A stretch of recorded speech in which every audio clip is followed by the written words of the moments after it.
Hey everyone, it's Justine and welcome to another video tutorial. I'm doing this for the AAA Card Challenge. Watercolor is the theme this week, and I decided to create this really cool watercolor background on a die cut.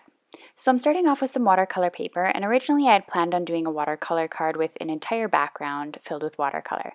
So I saturated the whole page except for leaving a rough white border around the edges, and once that was all saturated and full of color, I began to add the colors. So I used a little bit of yellow, orange, some pink, and some reds to blend them all together. Now I just started adding colors here and there, and all these colors generally go together. They blend well together. There's no issue of any browning or anything like that happening here. I'm just using different shades of the same color family, and I really like the way that it turned out, and I kept adding more water or more color until I was satisfied. My goal was to create a very vibrant look, so I used actually a lot of color for this. If you're looking at more of a subtle look, then grab a paper towel and just scoop up some of the color as you're going along.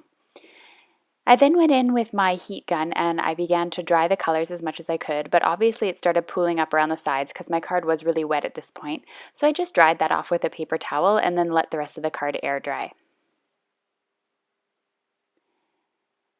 I then decided to take my card and do a die cut of it. I wanted to get all the colors in there, but I didn't want the harsh edges, especially now that some of the color got off the paper. So I took a stitch circle die from Simon Says Stamp and I die cut that through my die cutting machine.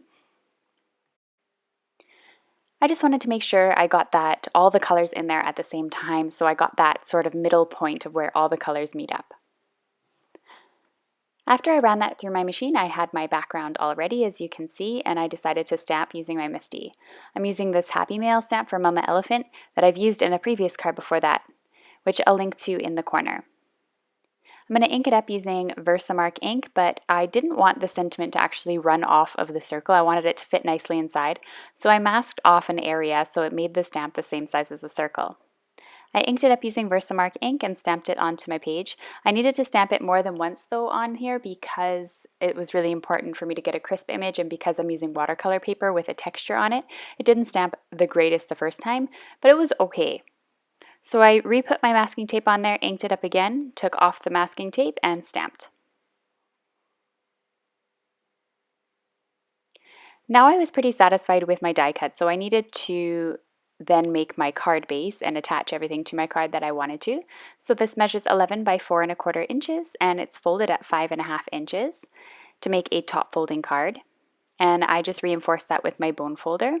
I then went in with my die cut and I attached it using some Tombow Mono liquid adhesive. I wasn't exactly sure if I wanted the sentiment to be straight or crooked, so I adjusted it as necessary. I even experimented with a couple of other embellishments to see how I liked it. I decided to add a couple of little envelopes here, which is also from a Mama Elephant stamp set. And so I just added them similar as I would add embellishments. It's actually one of my favorite things to do is add little envelopes to the card. And this one was a new little envelope stamp that I had that I was really excited about, so I wanted to add it in there. And that's the end of today's card tutorial, really. So thanks so much for watching, everyone. Here's a final look at the card, and I hope you'll join us over the next 2 weeks at the AAA Card Challenge. All the supplies used are linked to below in the video description or on my blog. You can access my blog up at the top by clicking out Check My Blog.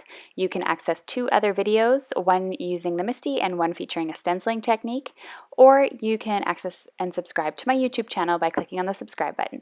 Thanks so much for watching, and I'll see you in a few days for another video. Thanks.